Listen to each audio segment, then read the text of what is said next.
être ailleurs que chez soi, il y a un côté où on doit se rassurer par le confort, les services, et l'envie aussi de vivre une aventure, un film, un nouvel imaginaire, d'être transporté dans un ailleurs qui peut correspondre à la culture locale, mais qui peut être aussi complètement différent.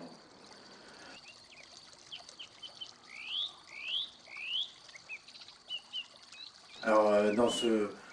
genre de registre, en fait, moi je travaille sur des sculptures qui sont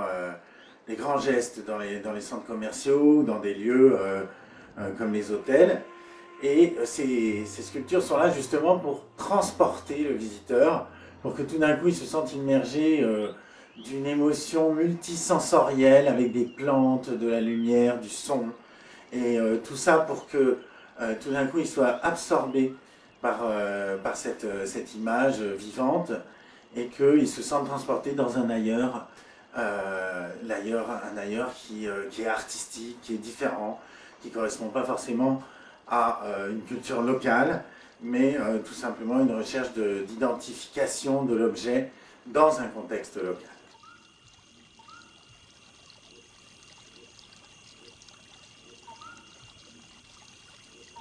Dans ce contexte, il y a différents exemples. Donc, notamment, je pensais à certains exemples, c'était quand j'ai commencé à faire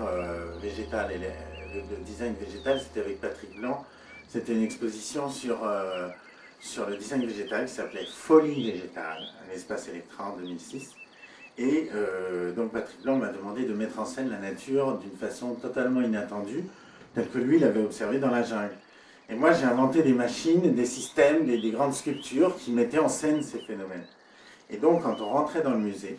on était en fait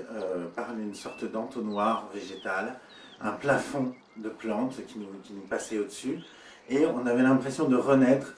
dans un nouvel univers, dans un nouvel endroit, et d'être justement dans un ailleurs indéfinissable. On n'était plus à Paris, on était dans une sorte de jungle culturelle, où on a un mélange de réel, de nature vraiment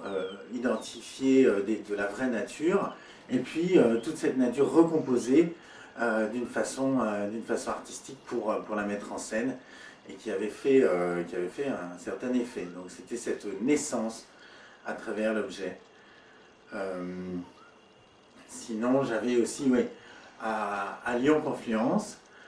j'avais fait ça s'appelait les îles végétales, et c'était des sortes de soucoupes volantes lumineuses,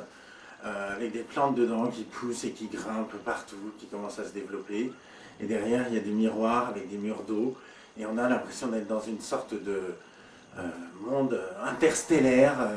tout en étant végétal, donc totalement inidentifiable. Et tout ça sur 3 niveaux du centre. Donc on pouvait voir par en dessous, par au-dessus,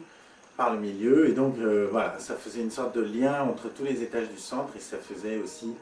d'une certaine manière se sentir ailleurs, se sentir vraiment dans un voyage, dans une aventure, une expérience qui était celle d'aller visiter ce lieu.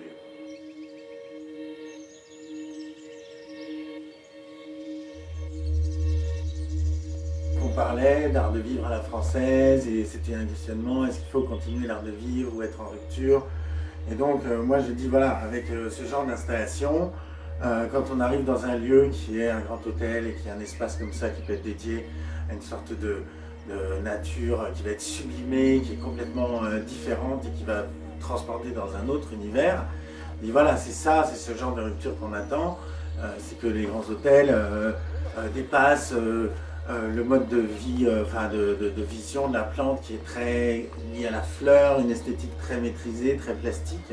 et qu'on arrive à se laisser absorber par l'énergie végétale à travers une transposition futuriste qui fait que voilà, on est dans un autre type de voyage, et c'est tout à fait à la française, parce que la France a toujours été en avance sur les valeurs, sur l'évolution des styles et tout ça, et donc je ne vois pas pourquoi on resterait figé dans une sorte de mode à l'ancienne. Non, la valeur française, c'est aussi d'être futuriste, d'apporter de la nouveauté, d'apporter des nouvelles idées, et voilà comment le mode de vie à la française peut s'exporter à travers ce genre de choses.